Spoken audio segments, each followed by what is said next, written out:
Okay, it's preparing the live stream. Hopefully my internet in Nigeria behaves. It's been very crazy during the lockdown. Yeah. Okay. Oh, awesome. It is now streaming live on YouTube. It's been very crazy during the lockdown. Okay. Yeah.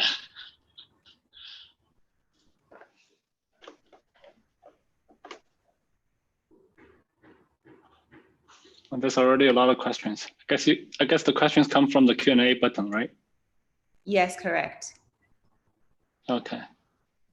Okay, Hello, so morning, Susie, what I'm guys. going to do now, I'm going to send you this link that you can tweet out for YouTube. I'm just going to share it with you.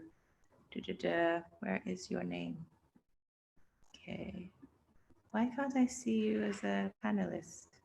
All right, I'll just send it to you, to Alan as well, and to Dark, so they can share that. Okay. Okay, so Susie, we're live now. I'm going to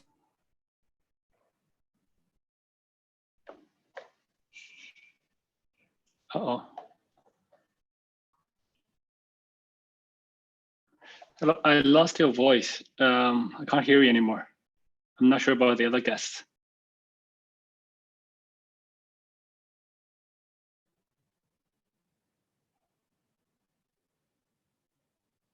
Hello, we're having some technical difficulty.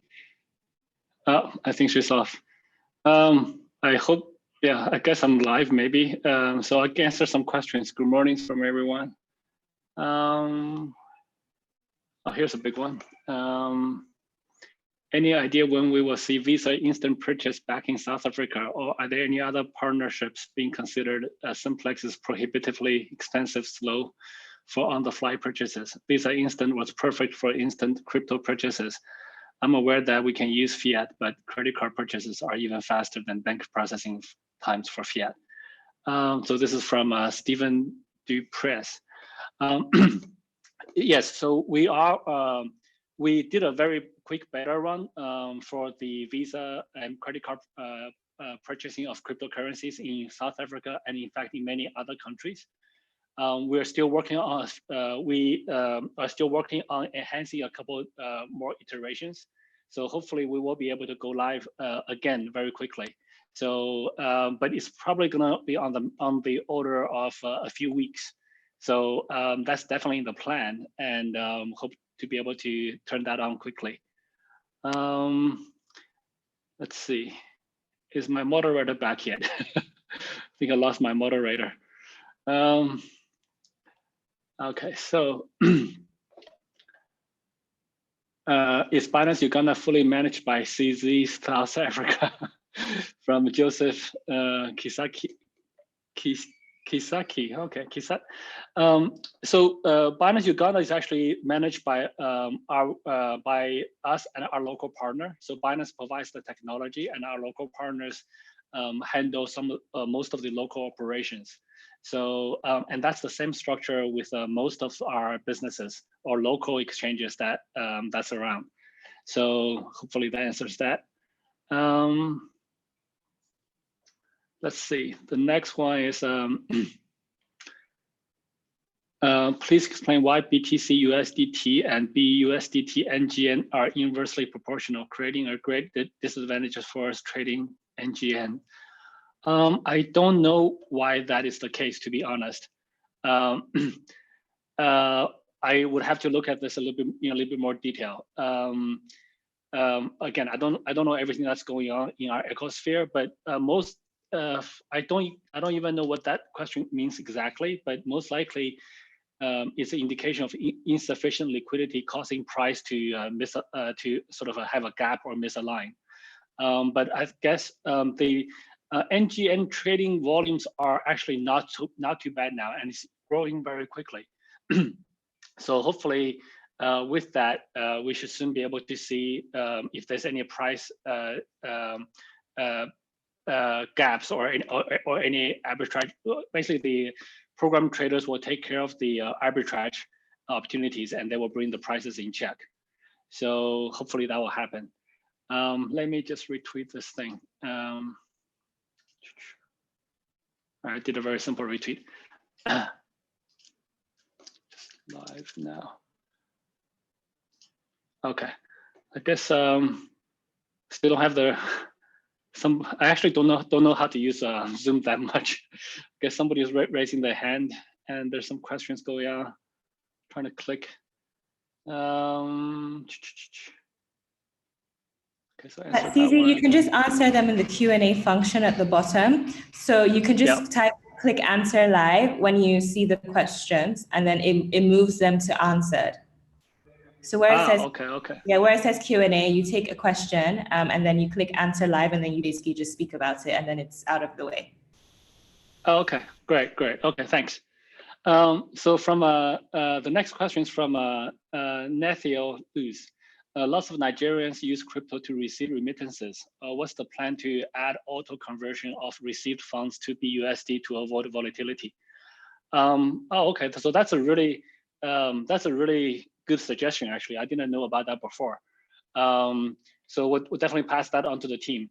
I know that in Binance US, they just launched the auto buy function. So every month you can buy something directly from your bank account.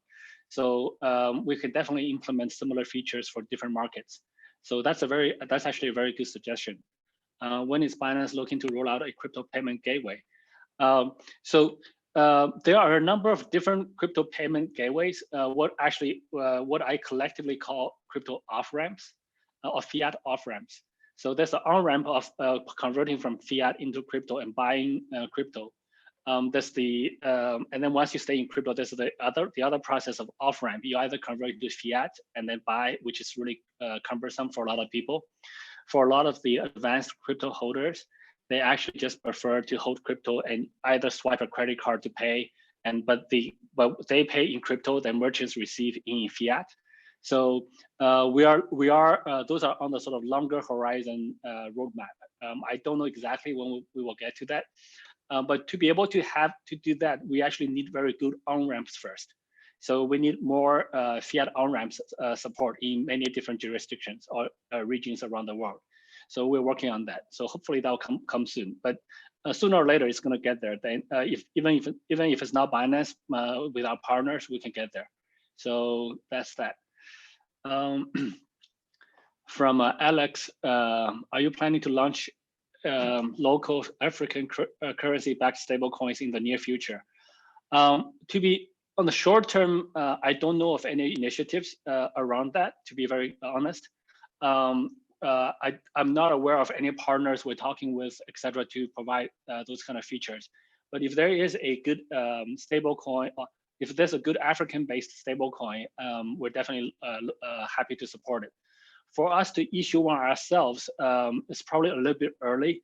But Yele, the founder of part of our team, but also the founder of Bundle Wallet, may be able to answer this question slightly better. So he knows the local players in Africa a lot better, and probably I'll ping him afterwards to see if there's anything on the horizon. But we are generally very supportive of stablecoins, and but one of the issues I can foresee for an African stablecoin is that the local fiat currency fluctuations are relatively high. I don't know if all the banks have positive interest rates. In some of the regions, the fiat currencies have negative interest rates, which actually causes problems for stable coins. So I need to do some more research around that, and hopefully get to that. Hopefully we'll be able to provide some type of stable coin soon. So the next one, let me answer live. Okay, I'm learning how to use this. You have been involved in cryptocurrency space for a number of years, from 2013, yes. Are you still a Bitcoin holder and a long-term Bitcoin bull? This is from Francos Harris. So yes, I have been involved in the crypto space since 2013. I think I bought my first partial Bitcoin in 2013, and then I went all in 2014. That's after selling my house. So I sold my house for about $1 million ish, and then I converted all of that into Bitcoin. I have, I think that resulted to about 1,500 Bitcoin or so. And those are the Bitcoin I still hold today. Didn't really increase after that, didn't decrease after that. So I still hold some Bitcoin, but I hold a lot more BNB now. So and those are the two coins I hold mostly. So I'm still a long-term Bitcoin bull. I think basically Bitcoin is more like an industry index. The Bitcoin price kind of measures how the activity in the overall industry. I think just the Bitcoin price alone is probably the best measure of that, because number one, we're still in the early stages of this industry, and most people coming into this industry will learn about Bitcoin and probably will buy Bitcoin first. But Bitcoin is actually a very small portion of my overall, I would say, net worth, etc. Or funds. I work on BNB, so I work on Binance, and Binance is a key part of the BNB ecosphere. I believe strongly that we should be able, our goal is to be able to deliver enough value so that it actually outruns BTC. But I didn't bother converting all of my BTC into BNB. I just hold it in some wallet. I hope it still works, but I just hold it there. So that's that. Let's look at the next one. From Bernard Pera, how important strategic is Africa to the future of cryptocurrencies? So this is a really good question. I believe very strongly that Africa is extremely strategic. I think every continent or every region is different. And most people are focused on these developed regions where there's a high, the established markets do have more active users, more return per user, etc. But I think if you look at Africa or or a specific region, there's always different situations or different circumstances. This kind of circumstances are quite important. I think in Africa, there's some really unique opportunities. I think potentially we can, the last statistics I have is only about 11% of the population have bank accounts. And so most people use mobile money or M-Pesa or other payment methods geared still towards SMS. So given, smartphone population is increasing, but still low. So given those situations, there's some really unique opportunities to bypass the traditional banking world. So we no longer need to I believe we no longer really need to bank the unbanked. We can just crypto the uncrypto. So I think we can push crypto finance, decentralized finance into a lot of the people who does not have access to a established financial system directly. So we can actually bypass one stage.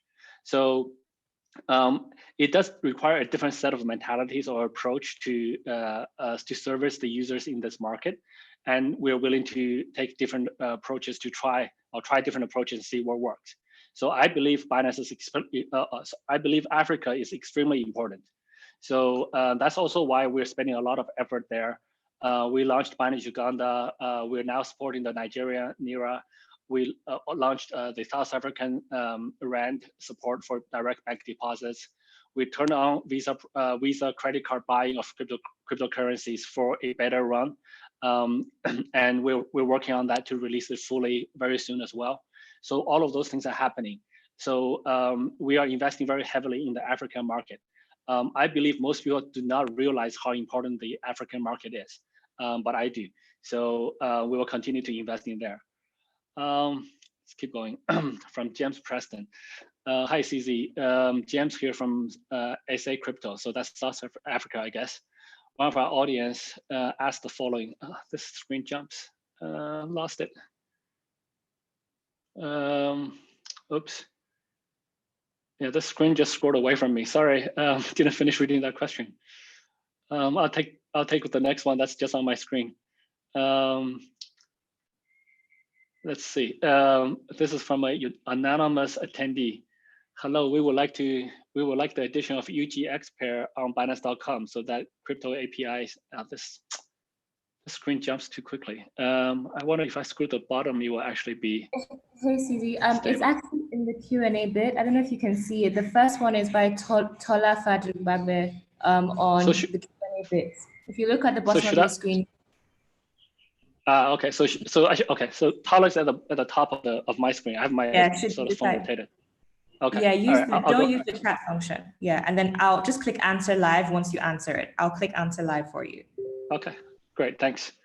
So the next one from Tola. Good morning, Mr. CZ. My name is Tola, founder of Crypto Masterclass.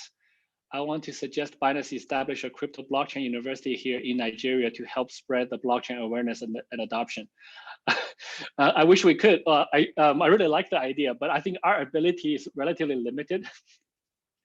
I don't know how to. We don't know how to run a university. We don't know how to run So we have a Binance Academy, which is an online educational platform, and we're working with a couple of different universities in different places. Running a university is a big job, so I'm not sure if we are qualified to do that. Or and plus, we have a huge backlog of stuff to do on just the sort of our core products. So, but we're open to working with potentially any of university that's interested to work with us, and we can push educational content to them. So yeah, so that's the extent of our abilities right now. When we grow bigger, maybe we can look at those other more interesting initiatives. Okay, so the next one is from James Preston, coming back now.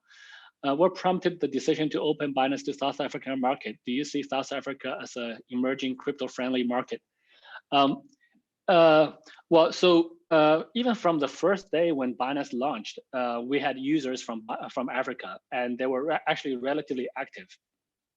So we've always known that Africa is an important market. And so I think it was early 2018 that I visited Uganda, Togo, Nigeria, and at the same time, and also Ethiopia. So I had a little tour around Africa just to learn a little bit more about the market. And soon after that, we opened Binance Uganda, mainly because we found a local partner to work with. So it's not that.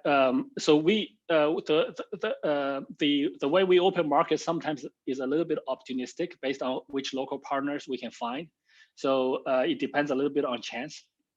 But we view the entire African market as a really key market. And this year, we were very lucky to be able to find a good banking partner in South Africa. And we are able to now accept banking deposits directly through bank accounts. And so as I said, and we will soon be able to launch credit card buying as well. So it's South Africa and Africa as a whole is a really important market for us. Okay, I guess the next question is from Gideon. Are there any plans to partner with a more grassroots African crypto influencer or marketers to drive more adoption in Africa? A lot of them are being overlooked. We would very much like to do that, and I bet a lot of them are overlooked because Binance service users from all over the world, so we don't really focus on one area that much, to be honest. So we're not able to focus on an area as much as we would like to. So I'm sure there's a lot of marketers and influencers that we overlooked. So we also have a number of programs that we want to push and work together with crypto influencers and marketers. We have a strong affiliate program for people with for KOLs, people with a large following. So the affiliate program allow people with mass followings to invite users through their channels, and they get a rebate on the commission fees. We have other marketing programs working with our other marketing partners. We have a Binance P2P trading platform in countries where we don't have a bank account yet. People can trade P2P, and people can become merchants for our P2P platform. So basically, you can say, I want to become the local merchant, and I want to sell Bitcoins on the Binance P2P platform. And people make very good money out of it. People make $3,000, $5,000. The bigger guys make $15,000 a month, US dollars. So it's actually very good income for guys who are active doing that. So we have a number of this programs that are very much peer-to-peer and grassroots. We have not been able to promote or educate the entire world about them well. So we continue to try to spread the message, and we invite any crypto influencers and also marketers to come to us if we haven't come to you, and then we can move on that front. So that's something we want to push very heavily. So I think that answers that. The next question is from Sonia. Hello, good morning. Thanks for doing this AMA for South Africans. I'm the co-founder of Bitcoin Events, organizers of the Blockchain Africa Conference and Crypto Fest in South Africa. Oh, okay, so I attended one in 2018. Thank you for Binance Premier sponsorship for, yeah, okay.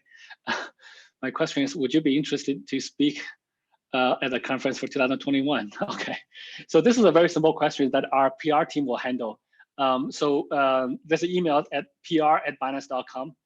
They handle this type of requests. I don't really manage my schedule.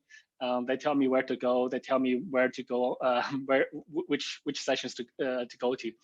So but typically I don't really commit, given the dynamic nature of our business, and things change very quickly. I typically only commit to conferences 1 month ahead of time, max. Because every time I commit to something like 3 months later and things change, I have to be in a different place and do something else and things doesn't work out. So I've learned that lesson the hard way.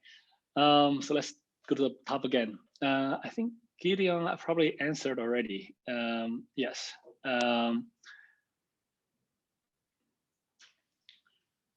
So what is this thing? Okay. So this one's probably done. Good day, good day. I think that one's already done. Okay, so the next one's from, I guess, a second question from Alex. How are you looking to promote Binance in Africa? Specifically, how do you intend to attract new users who have never bought Bitcoins before to your exchanges?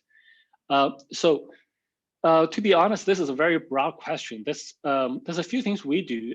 We try to provide access to crypto liquidity. And we have a Binance Academy, which is the educational platform I mentioned. They have a lot of English content. They have content in 16 different languages. For the English-speaking users in Africa, they can look at the English, but we should look to expand other language coverages. Fiat on-ramp is really, really important because the first-time users are using Fiat. Binance started as a crypto-to-crypto exchange, but we are actually adding a lot more Fiat on-ramps now. We also have a charity arm that do a lot of charity work around different parts of the world, and Africa is also a very key focus point. I think our charity program has built about 100-something schools in Africa already, and we have donated many lunches, tampons, and many other items for Africa. And most recently, I think there was a very recent shipment of 15,000 masks or PPE equipment into Africa. So we do all of these things try to promote crypto in Africa. So that's a fairly broad question. There's a lot of stuff we do. I can go on for days talking about it, but yeah, I think those are the things I can talk about quickly now. So the next question is from Gareth Jenkinson. Hi, CZ, it's Gareth Jenkinson here from Cointelegraph. Oh, great. I've got two broad questions. Do you see Africa as a fairly untapped market for crypto exchanges? Okay, I'll answer that one first then. I think yes, absolutely. I think in South Africa, there's a few crypto exchanges. They're doing quite well. But I believe they're still relatively small. I'm not sure how profitable they are or how sustainable they are. In other parts of Africa, I think the coverage is very weak, is very poor. I don't think it's very easy to buy cryptocurrencies in Africa right now overall. So we want to help improve that situation. So we're rolling out P2P platforms in addition to sort of centralized exchange platforms. We are able to add a few native, we now have native currency trading pairs on Binance.com as well. Nigeria is actually quite active. They're trading like, I don't know, a few $1 million a day now. So I think it is a very much untapped market. There's a different set of challenges there. I think basically that's the reason for it being untapped.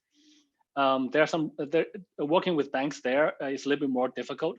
The banking API interfaces are slightly older or non-existent. So, and the number of people having bank accounts are quite low. So even if you have a bank account support, the overall population you can tap into is still in the low double digits. So there's a different set of challenges there. We also have challenges such as like just doing address verification. Many people in Africa does not have the Western style addresses. So there's a lot of really small difficulties. We kind of address for exchanges that tap into this market, they have to address all of these issues. So we're trying to overcome all of these issues. Okay, well, there's the second part of that question I missed, but now the question disappeared from my screen. Okay, I guess we'll have to continue on. From Mem Yeni, a lot of young Nigerians are interested in having access to utilize the full functions of Binance Fiat deposits, but they are limited to using their temporary national ID cards, which isn't yet acceptable by Binance. I would like to know if Binance would have a solution to this any sooner. Okay, so this is this is a very natural so this is a follow up onto what I alluded to before. There are some of these challenges. We are adding sort of country specific KYC methods to tailor to different countries' needs.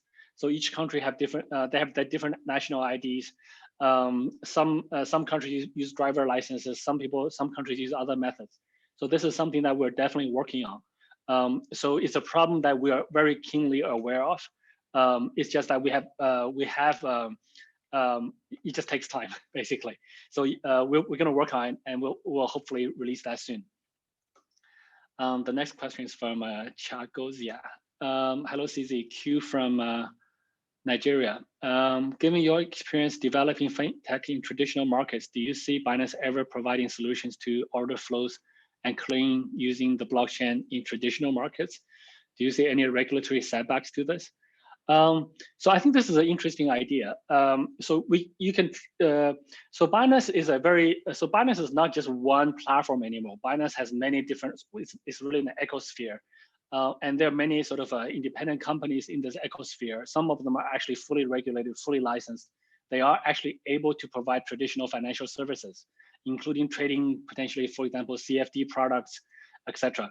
So how we tie, and there's also the sort of a bridge between the two. So can we securitize, can we tokenize securities? Can we do like security tokens? Those two things are slightly different. But can we tokenize real estate or other things? So there's a lot of those opportunities or thoughts or ideas that we're exploring. So I wouldn't rule it out, but right now I wouldn't say those things are on the short-term horizon.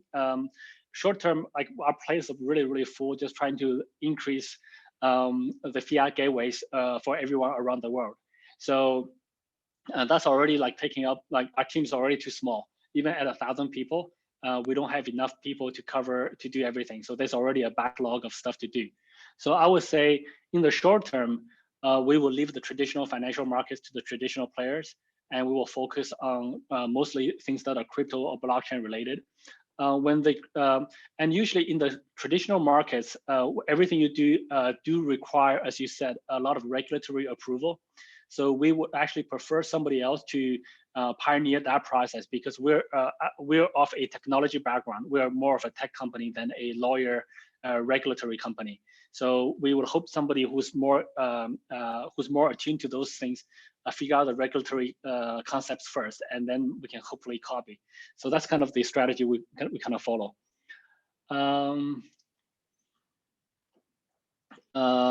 Let's keep going.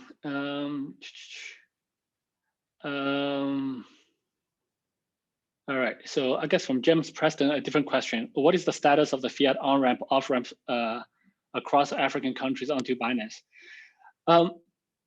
To be honest, I actually don't have the list is quite long now. I actually don't have the full list on top of my head.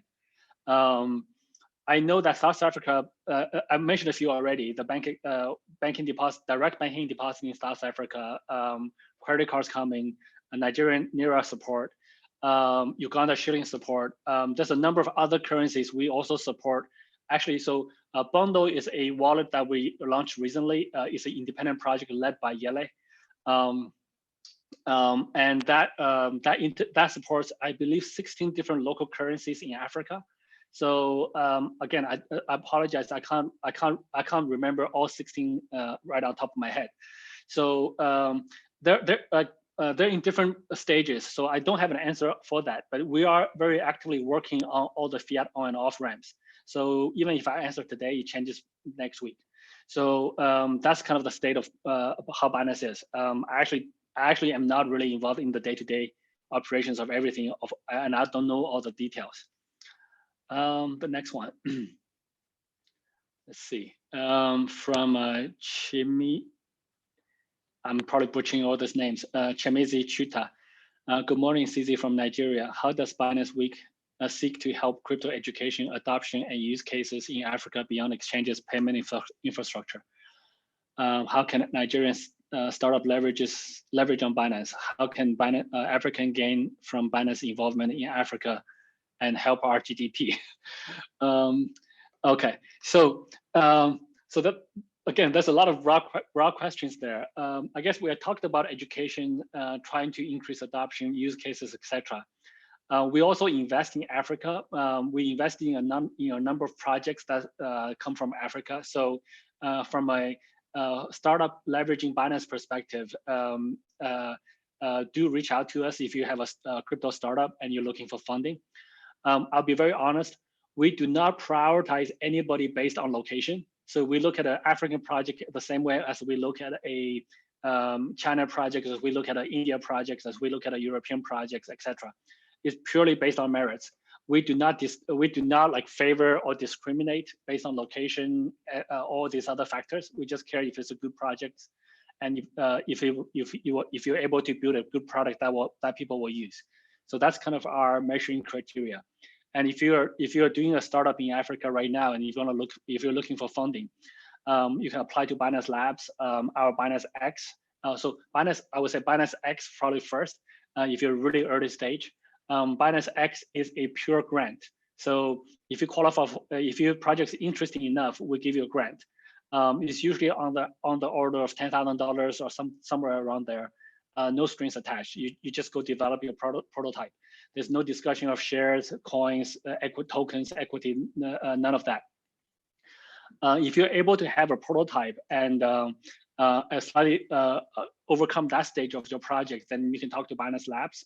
We can look at either investment, and over there, then we'll talk about equity, etc. We will also be able to help you on the token economics if you're wanting to issue a token later.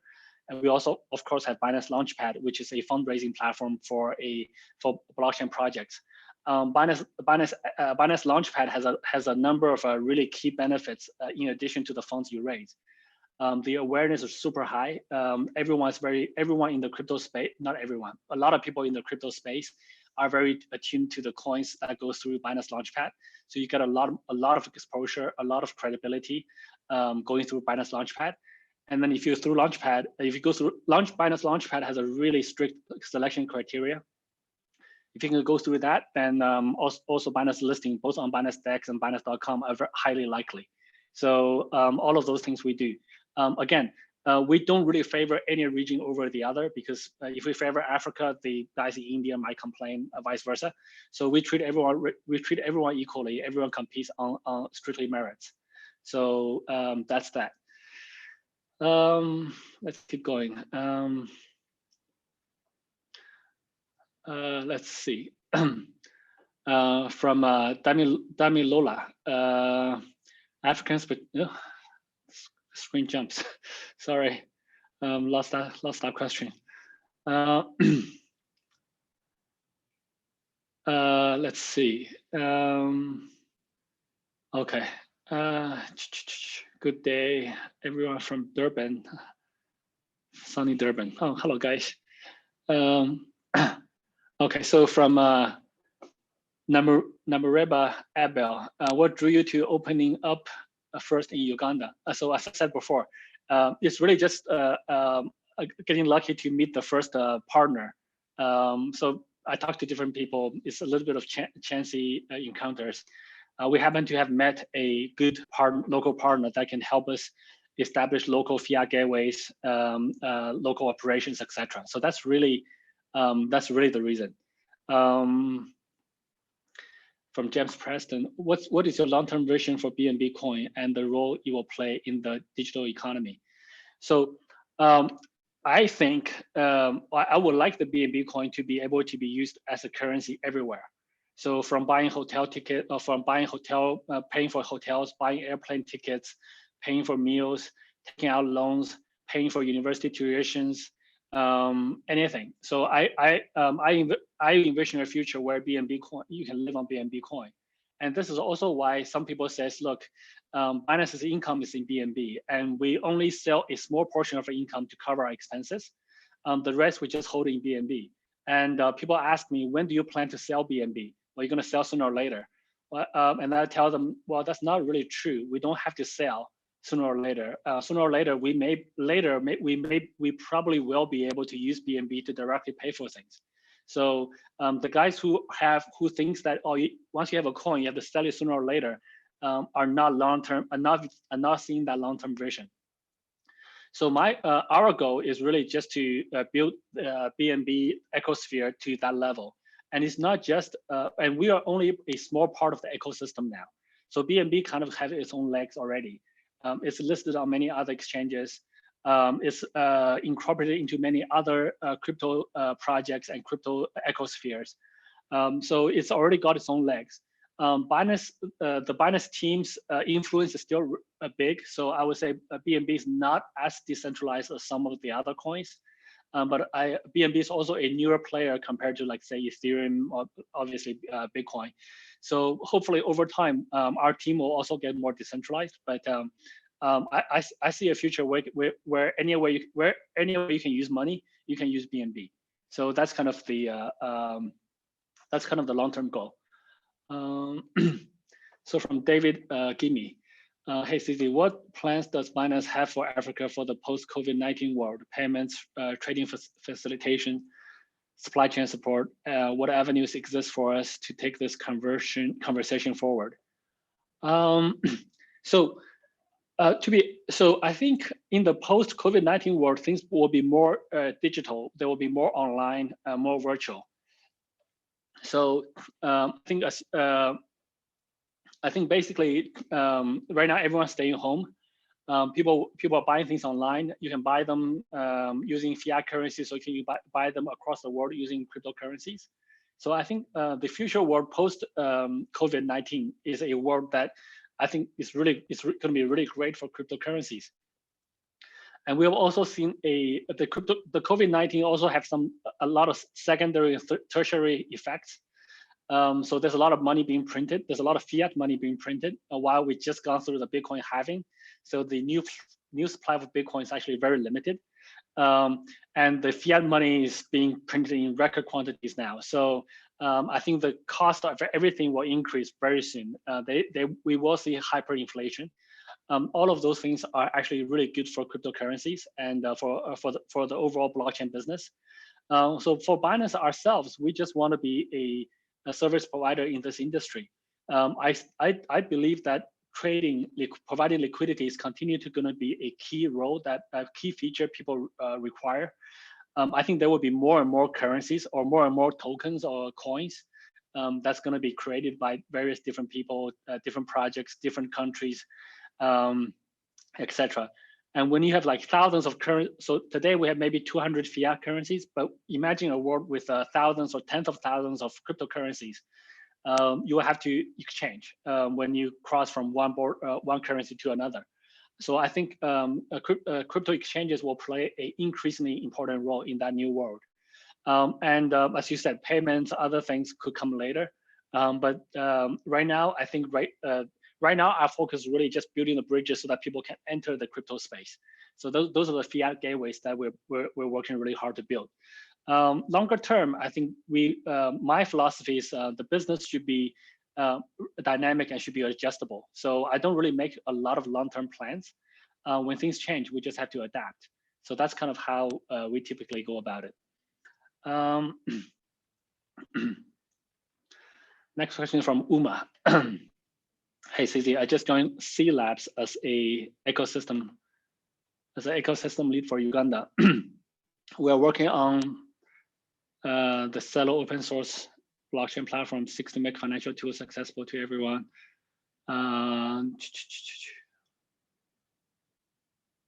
Okay, so you would like your project to collaborate with Binance Charity Foundation in Uganda. Would you be interested in having this discussion around that possibilities? So yes, I would be interested, but to be honest, the discussion with me is less useful. It's probably much easier to discuss with Binance Charity Foundation directly, so BCF. You can reach out to our BCF team directly. Discussing with me doesn't really do very much. I don't really know the details of BCF. My attention span is also very limited. I get put into a lot of different things. So I tell people that I have an attention span of a goldfish these days. So only a couple of seconds, and then something else will come up. And I also don't remember things that well in my old age. So it's usually much better to talk to the Binance Charity Foundation directly. Yeah, so I'm sure our team can introduce you to them if you reach out. CZ, nice to see you. What are your corporate social responsibility measures to support Nigerian startups? And how can Nigerians benefit from the Binance Charity Fund? So I think I explained quite some of it already. I asked this because last time I checked with Athena Yu when she visited Nigeria at Blockchain Nigeria user group. This is a long one. I was meant to understand that anyone access this fund, you will go through United Nations charity who was meant to under custodian of charity. Okay, this is a fairly long question. I guess if the question is United Nations charity who I was meant to under are the custodian of Binance charity funds. I'm not sure if I understand the question, but the head of Binance Charity Foundation, Helen Hai, she's a United Nations Goodwill Ambassador. She has a lot of connections and ties with different parties or different organizations in the United Nations, and there's a lot of close working relationships. I'm actually not sure who's holding custody of which funds, but the Binance Charity funds are stored very transparently. They address the public on the blockchain, and all the transactions are tracked on the blockchain. So Binance Charity Foundation is a 100% on-chain charity platform. So if you wanna know more details about that, you can just look on either on the blockchain directly, which is usually hard to understand, or you can look at Binance BCF, Binance.charities website. On there, the website organizes the blockchain data in a more easy to follow way. And for every transaction, you can click onto it to see the transaction records on the blockchain. So I don't think I answered that question very well, but I actually probably did not understand it very well. Let's see. From AD from Kenya. With the recent release of a smart contract creation on Binance Chain, what kind of entry services would you expect to utilize the SC function? To be honest, I'm not sure. We do the smart contract support is the most requested feature for Binance Chain. So when we first developed Binance Chain, the single focus target, it was supposed to be meant to be a single application chain. It was supposed to be a decentralized exchange. Binance Chain and the Binance DEX is one of the largest decentralized exchanges in the world already, but it's still very small compared to the centralized exchanges Binance runs. So the situation is basically today, most people still prefer to log in with a username and password instead of backing up their seed and storing themselves and worry about whether losing it or losing it to a hacker or get destroyed in a flood, etc. So the Binance DEX volume is still relatively low compared to centralized exchanges, and the number one requested feature is smart contracts. So then it took quite a while to develop a side or even parallel chain for Binance Smart Chain. It's a chain that will natively support Solidity contracts. So it's fully EVM, Ethereum virtual machine compatible. So we want to make it as easy for developers for Ethereum to port their smart contracts onto Binance Chain as possible. So that's really the sort of thinking behind it. The testnet should be coming out in a couple of weeks, and we'll see how adoption goes. So hopefully I answered part of that. So from Franklin Peters, how can we access Binance liquidity? So I guess he's the CEO of exchange in Africa. So there's actually a number of ways you can access. If you're a local exchange in Africa, there's actually a number of ways you can access Binance liquidity. We have what we call a brokers program, where if you sign up as a broker and your trading volume is high enough, you get discounted fees. And you can also have a number of API keys for your users. So there's a mechanism where users trade on your platform, but you can either use the Binance liquidity or pipe those orders to Binance.com so that the trading happens at a centralized liquidity. So this way you have high liquidity right away. And locally, you can provide your own Fiat gateways, your own educational content, or other value-added services for your users. So that's one way. There's a couple other different ways for to access Binance liquidity. Yeah, if you reach out to our team, especially say that you're interested in the broker program, they can tell you more about it. All right, let's keep going. Guess we have a few more minutes. I think I answered this one already from Stephen Du. Okay, so this is a longer question from Oluwasen.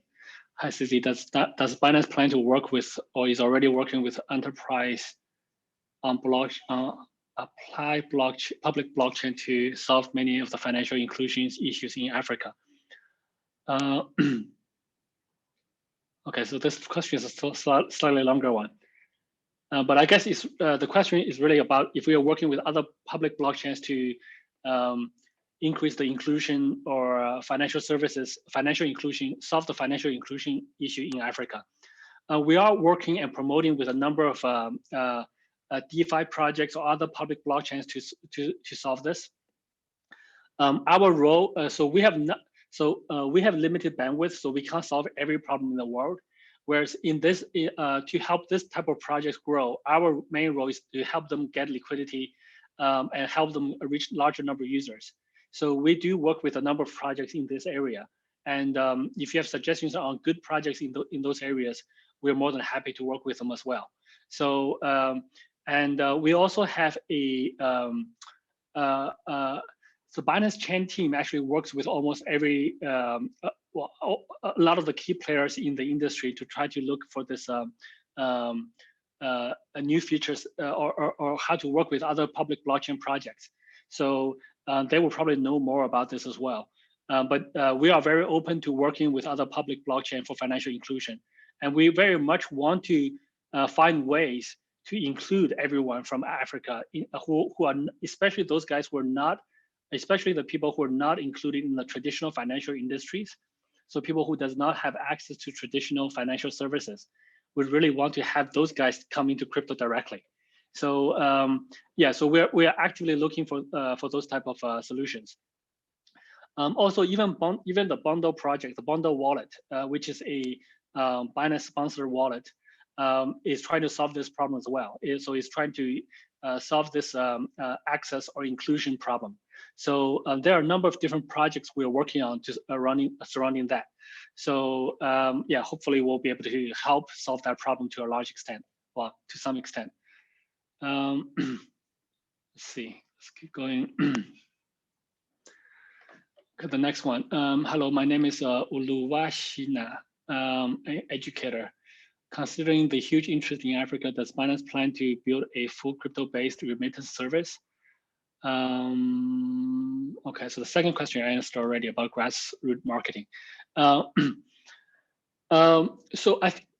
we don't have, so to answer the remittance question, we don't have a project specifically targeted to solve the remittance issue. So we're not trying to do remittance directly. But I believe if you piece together some of the services we offer already, remittances can be quite easy to achieve. So, for example, if you have a relative that's working in another country, let's say some developed country, and they want to send some money back home every month or so, you could do that through crypto, and the cost of doing that is actually a lot lower than going through traditional fiat channels. We also offer P2P trading platforms for areas that we don't have a direct bank account for Binance.com. So this way, if, for example, if you listen to this live stream, you're probably a slightly advanced user. You could probably become a merchant for your local area and provide that service to your local community. This way, your local community gets access to crypto, and this way, somebody from another part of the world can easily send them value or send them money easily. And the conversion rates through crypto, you maybe lose like a small number of, like maybe single-digit percentage points, whereas if you go through traditional remittance channels, you typically lose like 10, 20, 30%. So the cost of that is actually quite high. And if more people provide this type of grassroots services, I believe the fees can be lowered onto the point something decimals. So 0.1%, so 1 in 1,000. So then the fees will be very, very low, and we'll be able to achieve a very efficient way of transferring value across the world. So and in a fully compliant and legal way. So there are a number of things. So I think we're still building the sort of more fundamental layers before we build this full application. Say this is the remittance application, but some of the fundamental layers, some of the lower level bricks can be pieced together to achieve some of those functions. But there may also be some holes missing. So we also need more service providers, different players to fill different holes in this sort of ecosystem or this entire chain. So I would highly encourage people to look into becoming a merchant for our P2P program. That will significantly help solving the remittance problem or the high cost of remittance problem. So the next one is from Africanas Kofi. In March at the Binance African conference in South Africa, Binance announced a $1 million donation to support the blockchain education. How's the fund being dispersed? Okay, so again, I don't have the details on top of my head, but it's a very simple place to check. Go to Binance.charity, and the gathering of the fund and how it's dispersed will be tracked publicly on the blockchain. So, as I said before, we helped build about 114 schools, if I remember correctly, last year. And we continue to donate for education there as well. So I don't have all the details on top of my head, but there's a website for it. There's a website to easily check that. Let's go to the next one. So I guess we have 5 more minutes. I'm also losing my voice already. I've been doing a monologue talk, which is a lot harder than having a moderator. Let's see. I think AD from Kenya. Okay, that question I answered already. From Bitcoin Czar, Bitcoin community in South Africa. Your core business is the exchange, but recently you have launched Binance mining pool. Can you talk a little bit about that? Sure. So Binance is a pretty large team now. To me at least. So our core business is the exchange and providing access to liquidity.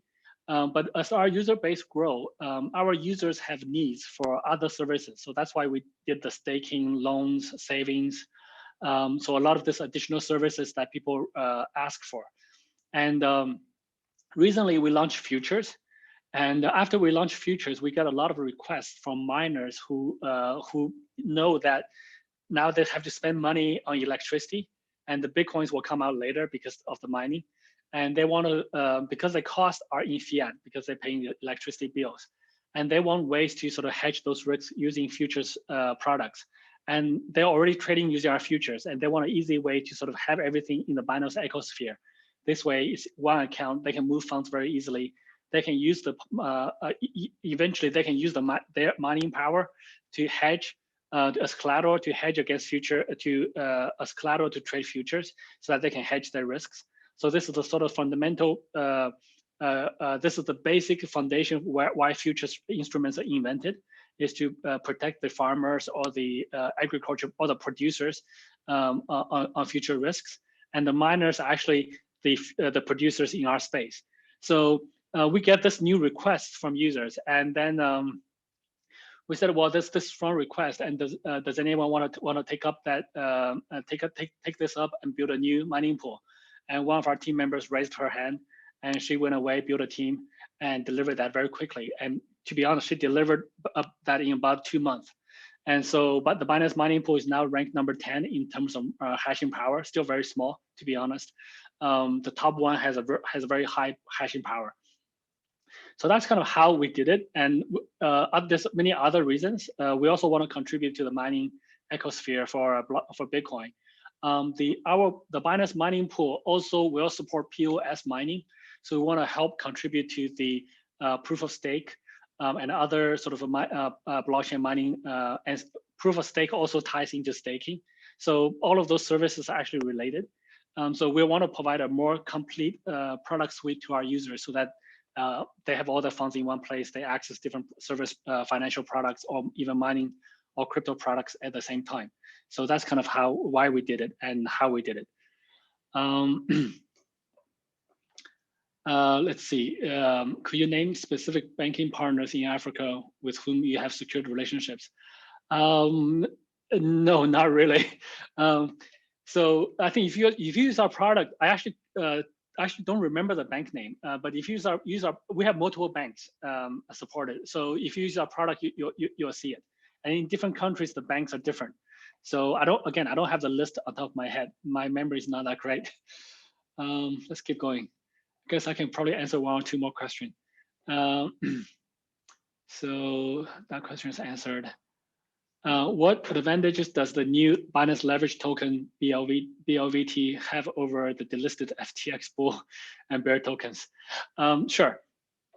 So to be honest, the Bull and Bear tokens from FTX was a quite interesting innovation. And at the time we listed it, I think both us and FTX did not realize some of the implications of that. So we listed that as a spot token. And given that it is a leveraged product, so whenever there's a market move, they always show up on the leaderboard because they're 3x. So there's a lot of users who click into them thinking that they are a spot contract. So there's a lot of sort of product design decisions that we wasn't aware of, and a lot of users didn't understand what those things are. So we have really redesigned the leverage tokens completely. The Binance leverage tokens, once released, will be in a separate section. They will not be mixed with spot tokens, and they will only show up on the advanced page, and people have to click into a different tab to trade them. And they will not show up on the spot leaderboards, and people have to go through a quiz to trade them. So those are sort of on the user education and protecting users. And the token design is also very different. We used learning from the previous experiences. The FTX tokens use a fixed leverage, 3x. With fixed leverage, when the markets go like this back and forth, the fixed leverage, the token price go down very quickly. To minimize this, this is called the volatility drag. So to minimize this effect, we designed the Binance leverage tokens using a dynamic leverage ratio, which will quite significantly reduce this effect. There will still be a bit of that effect, but it will be significantly reduced. And we're pushing out like 10 different pieces of educational material, including blogs, videos, etc. So I was actually just about to push that live on my Twitter feed. The Binance leverage tokens is a iterated version based on what we learned from the previous learnings. So we want to make the risks for this tokens very, very transparent to our users and make sure that only people who understand it trade it. And that we also tweak the design so that it's much more transparent and also much more less prone to volatility drag. So that's quite a bit of adjustments there. So that's basically, we learned quite a lot from the previous listing and the listing, and then we're now pushing out a a much more adjusted product. So hopefully with this product, we can address some of the issues we encountered before and and users will have a better experience with it. Okay, I think that's about it. My time's really yeah, so my time's up, and my next meeting is actually already late. So thank you so much. Thank you. Yeah, no worries. Thank you so much for listening in, and we hope to see you next time. And looking forward to the next fiscal conference in Africa after the COVID-19, and hopefully I can fly over there again soon. So thanks for listening, and thanks for using Binance, and thanks for your support. Cheers. Thank you, Susie. Thank you, everyone, for joining. Thank you all to the press and KOLs that asked questions. Have a great day.